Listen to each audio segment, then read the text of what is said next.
Μείνετε μαζί μας. Εμείς οι πόντοι που είμαστε ασιαλισμόνιτες πατρίδες ξέρουμε όταν ο Καραμαλής είπε, τον ρωτήσανε, το δίνω ερώτημα τον κύριο καθηγητή, όταν ήρθε στη Θεσσαλονίκη, στη γενέτειρά του να πάει ο πρόεδρος της Δημοκρατίας, ο Καραμαλής, ο παλιός του είπανε, κύριε πρόεδρε, η Μακεδονία είναι ελληνική, εκείνος απίτησε με ένα κλάμα, εμείς το πήραμε καμπάρι πόντι. Το τι θέλετε να κάνετε με εμάς στη Μακεδονία, εμείς οι πόντοι είμαστε έτοιμοι.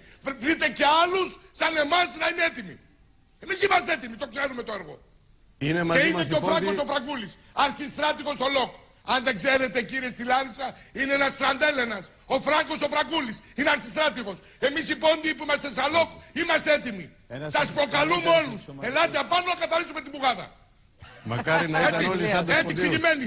Αν δεν ξέρετε εσείς, εμείς οι πόντιοι είμαστε έτοιμοι. Καθαρίζουμε μόνοι μας. Δεν θέλουμε διαφήμιση στο Φράγκο. Να δεις θα τους κάνουμε τους Σκοπιανούς που θα τους πάμε. Στη Ρωσία. Εκεί, στην πλατεία θα πάνε με ένα φύσιμα. Και πρόσεξε. Αυτό είναι πολιτικό.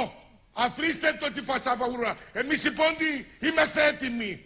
Σας το λέω γιατί ανήκω μέσα στους λοκατζίδες. Ο Φράγκος, ο Φραγκούλης, ο Τραντέλενας είναι έτοιμος. Όποτε γουστάρουνε. Και κάτι άλλο. Αφήστε το μπλα μπλα. Εμείς δεν είμαστε για μπλα μπλα. Η Θεσσαλονίκη είναι έτοιμη. Σας το λέω. Εκεί φεύγω σήμερα. Πάω στον Μπέλες. Τον Μπέλες σε ποιο είναι όταν μας κάναν τον εφήλιο. Οι ξένοι. Η προδοσία είναι εδώ μέσα, δεν είναι απ' έξω. Έτσι, εξηγημένα.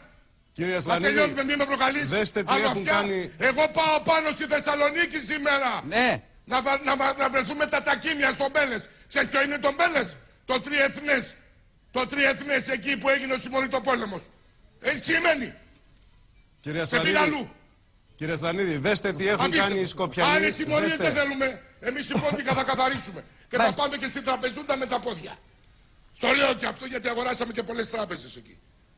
Θα φέρουμε και τα 450 τάγκς έρχονται. Και να σου πω και κάτι άλλο. Τα 450 κάποιος, αν σε ακούσει κάποιος, γιατί δεν λες ότι έρχονται από τη Ρωσία? Δεν μιλάει ο Βερικιός, δεν σε ακούει και γελάει ο Βερικιός. Αποφάσισε ο Καραμαλής με τον Πούτιν, αλλά η στρατηγία ακόμα πες στο Φραγκούλη, πες στο Φράγκο το Φραγκούλη ότι καθυστερεί να τα πάρει. Να σου πω και ένα άλλο μήνυμα που ξέρω καλό για τον Βερίκιο. Βλέπω το Πούτιν με κανένα δύο αεροπλανοφόρα στο Αιγαίο να κάνει παρέλαση.